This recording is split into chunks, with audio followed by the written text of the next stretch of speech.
दिसंबर 1971 रात के लगभग 11:30 बजे थार के रेगिस्तान में पसरा सन्नाटा अचानक टूट गया। पहले हल्की सी कंपन महसूस हुई, जैसे धरती के नीचे कोई रहस्य जाग रहा हो। चौकी पर तैनात एक जवान ने रेत पर कान लगाया। कंपन बढ़ रही थी। कुछ ही क्षणों में दूर क्षितिज पर धुंधली रोशनी दिखाई दी। दूरबीन लगाई गई और जो दिखाई दिया उसने सबकी सांसें रोक दी। दर्जनों टैंक अंधेरे को चीरते हुए सीधे भारतीय सीमा की ओर बढ़ते हुए। लोंगेवाला पोस्ट, एक छोटी सी अग्रिम चौकी।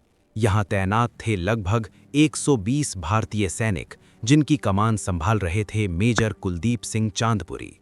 सामने थी पाकिस्तान की 51st इन्फेंट्री ब्रिगेड और 22nd आर्मर्ड रेजिमेंट, भारी हथियारों और टैंकों से लैस। संख्या और संसाधनों में भारी अंतर था।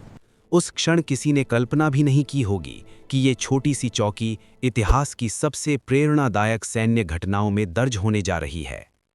लेकिन इस रात की कहानी समझने के लिए हमें कुछ महीने पीछे लौटना होगा।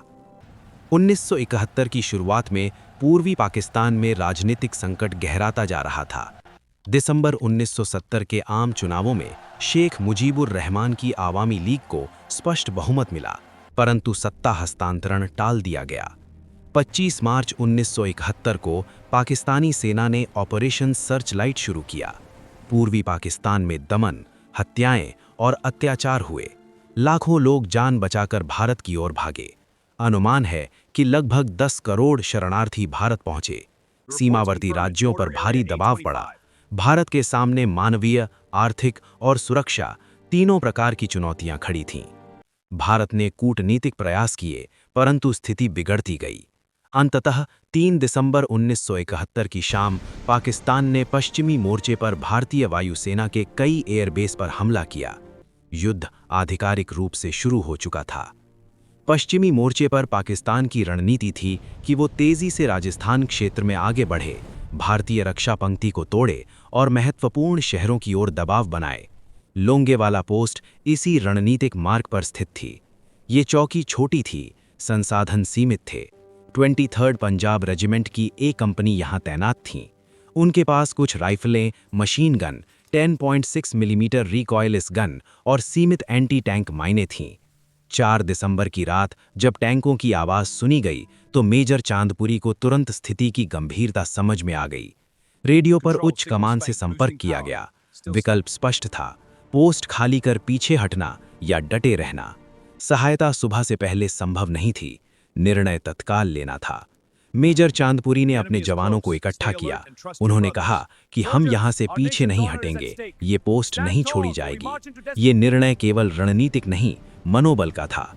अगर ये चौकी गिरती तो जैसलमेर क्षेत्र खतरे में आ सकता था।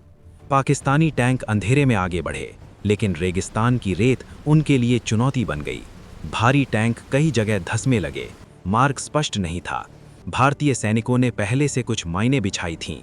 जब पहला टैंक मारक दूरी में आया, 106 मिलीमीटर गन से निशाना साधा गया। टैंक में आग भड़क उठी। अंधेरे में उठती लपटें दुश्मन के लिए भ्रम का कारण बनी। दूसरा टैंक आगे बढ़ा, वो भी निशाने पर आया। पाकिस्तानी सेना को लगा कि सामने बड़ी भारतीय टुकड़ी है, जबकि वास्तविकता में केवल 120 जवान थे जो सीमित गोला बारूद के साथ लड़ रहे थे। रात लंबी थी, गोलाबारी रुक रुक कर जारी रही। भारतीय सैनिक हर गोली सोच समझ कर चला रहे थे। रेडियो पर लगातार संपर्क बना हुआ था। भारतीय वायुसेना से सहायता मांगी गई, पर रात में हवाई हमला संभव नहीं था। सुबह का इंतजार करना था। उस रात रेत, अंधेरा और साहस तीनों भारतीय सैनिकों के साथ थे। पाकिस्तानी टैंक खुले इलाके में फंसते गए, कुछ ईंधन की कमी से रुक गए, कुछ दिशा भटक गए। भारतीय चौकी ने मोर्चा नहीं छोड़ा। 5 दिसंबर की सुबह होते ही भारतीय वायुसेना के हंटर जेट्स ने उड़ान भरी। जैसे ही सूरज निकला, पाकिस्तानी टैंक खुले रेगिस्तान में स्पष्ट दिखाई देने लगे। बिना पर्याप्त वायु सुरक्षा के वो आसान लक्ष्य बन गए। एक एक कर टैंकों पर हमले हुए, कई टैंक ध्वस्त हो गए। भारी नुकसान के बाद पाकिस्तानी सेना को पीछे हटना पड़ा। लोंगेवाला की इस लड़ाई में भारत के केवल 2 सैनिक शहीद हुए, जबकि पाकिस्तान को भारी क्षति उठानी पड़ी। दर्जनों टैंक नष्ट हुए और अनेक सैनिक हताहत हुए। ये जीत केवल सैन्य सफलता नहीं थी, ये मनोबल की विजय थी। मेजर कुलदीप सिंह चांदपुरी को उनकी वीरता के लिए महावीर चक्र से सम्मानित किया गया, लेकिन वो हमेशा कहते रहे कि ये उनकी कंपनी की सामूहिक बहादुरी थी। 1971 का युद्ध आगे भी जारी रहा। पूर्वी मोर्चे पर भारतीय सेना ने निर्णायक बढ़त बनाई। 16 दिसंबर 1971 को ढाका में पाकिस्तानी सेना ने आत्मसमर्पण किया। लगभग 93,000 सैनिकों ने हथियार डाले। बांग्लादेश एक स्वतंत्र राष्ट्र के रूप में अस्तित्व में आया। लोंगेवाला की वो रात भारतीय सैन्य इतिहास में साहस, रणनीति और संकल्प का प्रतीक बन गई। आज भी वहां स्मारक है जहां नष्ट टैंकों के अवशेष उस संघर्ष की गवाही देते हैं। रेगिस्तान अब शांत है, पर उस रात की गूंज इतिहास के पन्नों में अमर है। ये कहानी केवल युद्ध की नहीं, विश्वास की है। ये कहानी बताती है कि जब संसाधन सीमित हों पर संकल्प अडिग हो, तब इतिहास की दिशा बदली जा सकती है।